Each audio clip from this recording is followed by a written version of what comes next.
Hi everyone, this is Kelly and this is card 1 of my June card class. We're going to be working with stamps and papers out of the annual catalog.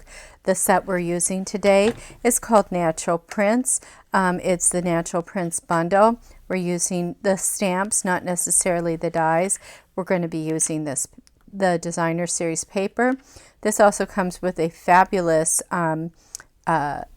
embossing folder, which we'll be using on another project here today.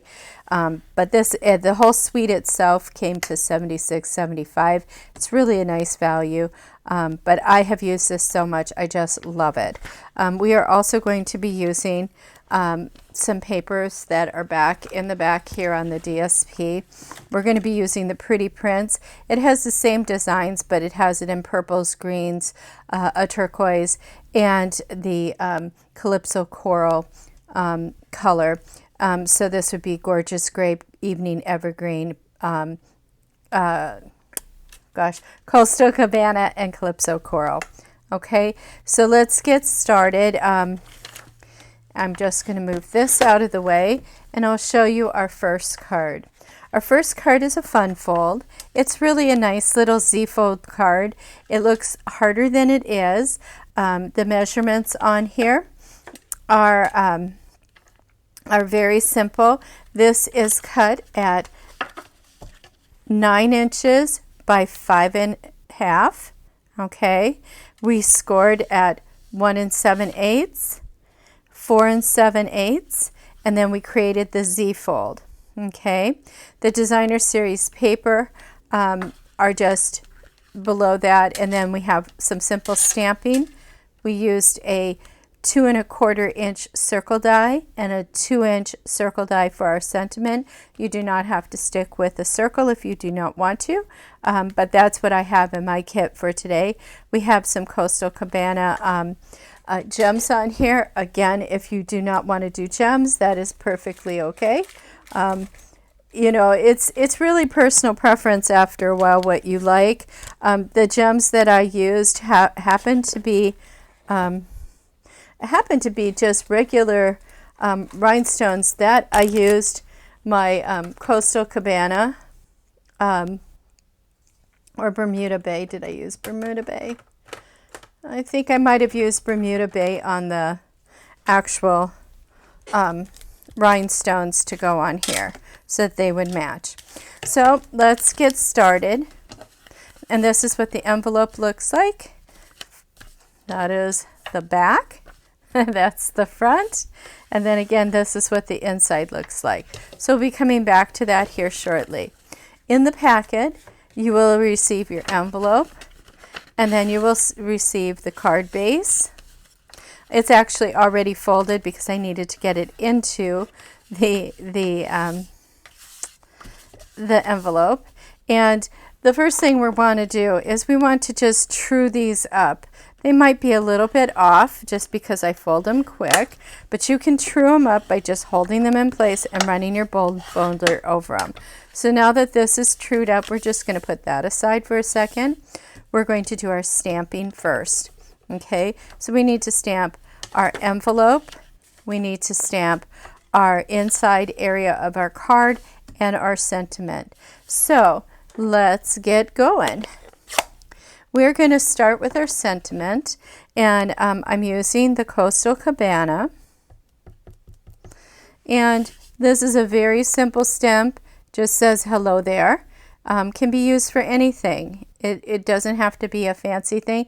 Doesn't matter if you're not smack on in the middle, because we're just going to take this fern, and we're just going to you know, stamp on one side.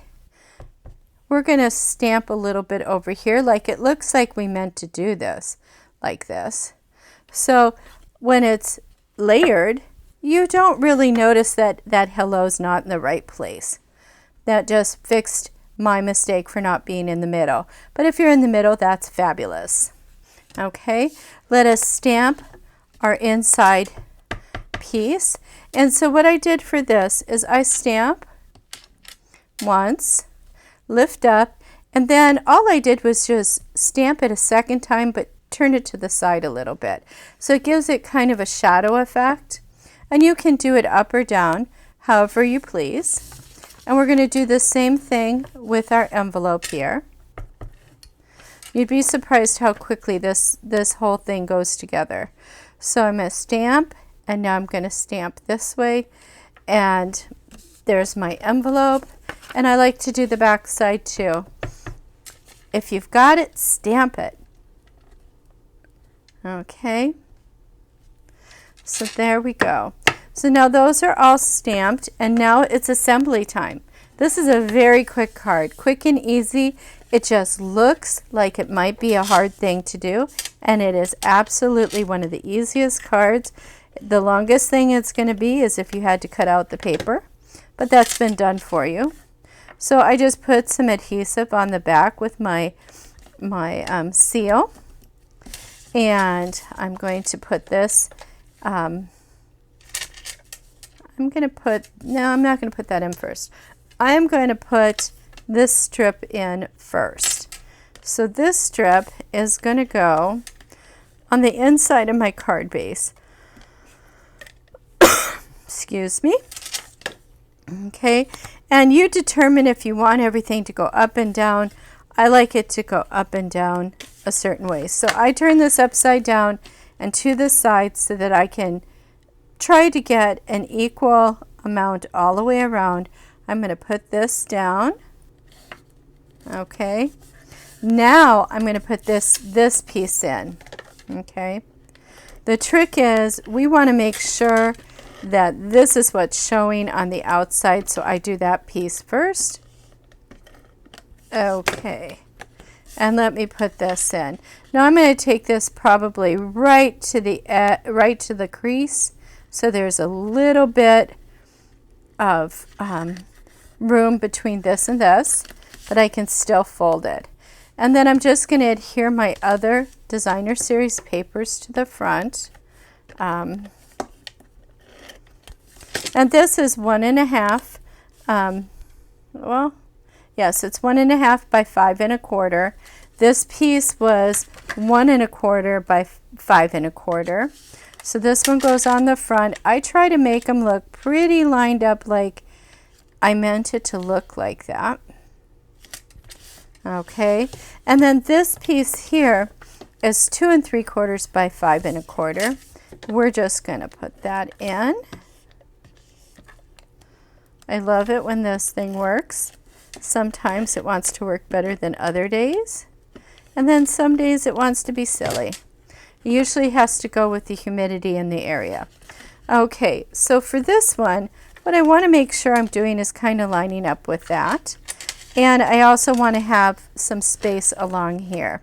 So I'm just going to eyeball that and see if I can get it about right. And set it down. Look at that. It's just like we planned it.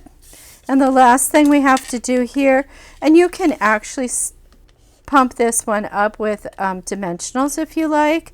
I don't always do that. Sometimes it's just nice to have a fairly flat card. Remember, this is starting to stack up here. And so this just goes on in the middle. And voila, your card is done.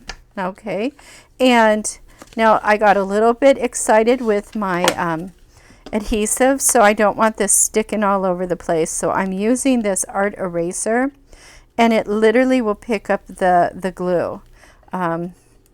It does, and it balls it up, and then you just clean it off. You just pull this off. So it's kind of fun. Let's see if I did the other side just fine. So now we're going to do some bling. And this is what I do for my bling whenever I do not have the color bling that I would like to have. I take a stamping blend, and I come in and I just color them. Now they're going to pick up a little bit more. Now that's not really showing up. This is the light Bermuda Bay.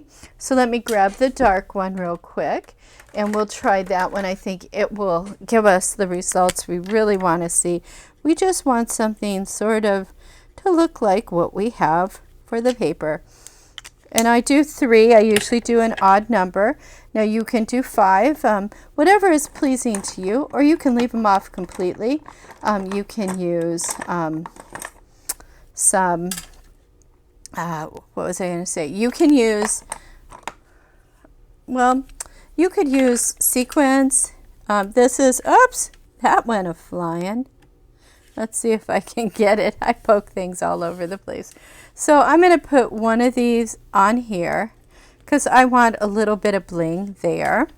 And I'm just going to, I use a pokey tool, the pokey thing. Some people use this and I don't have as much luck with that. So I tend not to do that. So I'm going to put one right here because that just seemed like a spot for me. And then I will put one, I think right in there. It really doesn't matter. I'm just doing 3 to give it a little bit of bling, and there we have it. We have our card. This is a card. What I like about this is hello there is something that can be used for hello there, I hope you're feeling well. Hello there, congratulations, it's your birthday. You can do whatever you want, and I always leave the inside blank so that I can write a personal message. You can stamp something in there too if you choose to. So that is card number 1. Thank you so much, and come back for card number 2. Bye-bye.